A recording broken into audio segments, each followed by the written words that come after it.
Yo, what's up, what's up? Yan, date check tayo, August 3. Yan, sunod-sunod yung ulan natin.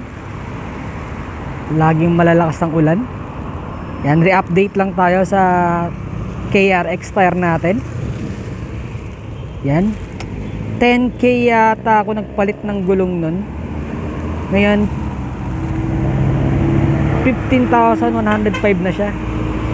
Mga nasa 5K ang tinakbo niya na. Yan, ito yung tread niya. Goods na goods pa naman.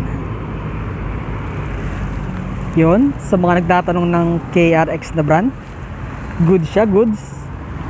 Makapit siya sa ulan, sa basang kalsada. Yon. Bilang angkas rider, kailangan nating safe yung mga pasahero. Kaya nagpapalit tayo ng gulong. Hindi tayo pwede sa mga pud. Yan, tsaka daily use. Yan, KRX brand, goods. Sa mga budget meal user, yan, katulad ko. Yan, goods yung KRX. Makapit siya sa basang kalsada.